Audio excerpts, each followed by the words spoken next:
Quel est le montant dont il faut disposer pour générer 1000 euros par mois avec la bourse? Est-ce que c'est réservé aux millionnaires ou est-ce qu'au contraire c'est accessible à tout le monde? C'est ce que nous allons décortiquer dans cette vidéo aujourd'hui. Pour clarifier d'emblée, ici on ne parle pas de trading. L'objectif est de générer ce revenu de manière passive, sans y passer toutes ses journées et surtout sans miser sur le bon coup, ce qui serait la meilleure stratégie pour perdre de l'argent.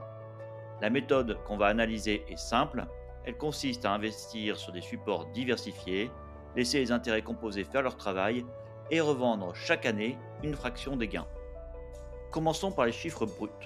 Pour toucher 1000 euros par mois, tu dois générer 12 000 euros par an.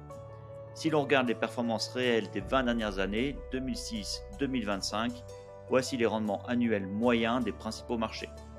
8,5% pour le CAC 40 GR, les actions françaises avec les dividendes réinvestis, 9% pour le MSCI World, les actions mondiales, 11% pour le S&P 500, les principales actions américaines, et 15,5% pour le Nasdaq 100, l'indice des valeurs technologie US. Mathématiquement, pour générer 12 000 euros par an, il faudrait donc 141 000 euros sur le CAC 40 et seulement 77 500 euros sur le Nasdaq si ces indices continuent à présenter la même performance que par le passé. Sur le papier, un sérieux complément de revenus, voire même la liberté financière, semble donc à portée de main, même sans être millionnaire. Mais la réalité est un peu plus gourmande. Pour dépenser cet argent, tu vas devoir affronter deux obstacles, les prélèvements de l'État et l'inflation.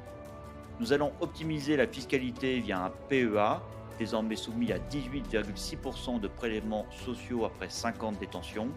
Et pour conserver le même pouvoir d'achat dans 10 ou 20 ans, nous allons intégrer une inflation à 2%.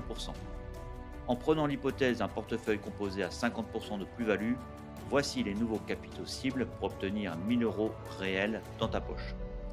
205 000 euros avec le CAC 40 GR, 191 000 euros avec le MSCI World, 150 000 euros avec le S&P 500, 100 000 euros avec le Nasdaq 100. Ces montants restent accessibles. Pour atteindre les 100 000 euros du Nasdaq par exemple, il faut investir 300 euros par mois pendant environ 11 ans au taux de 15,5%, soit le rendement moyen du Nasdaq durant les 20 dernières années. Alors, est-ce qu'il y a un piège? En tout cas, il y a plusieurs risques. Le premier, c'est le risque de la performance future. Rien ne garantit que les 20 prochaines années ressembleront aux 20 dernières. Le second, plus vicieux, c'est le risque de séquence. Si le marché chute de 40% l'année où tu lances ton plan, tu vas manger ton capital pour te verser des rentes et ta machine ne s'en remettra jamais.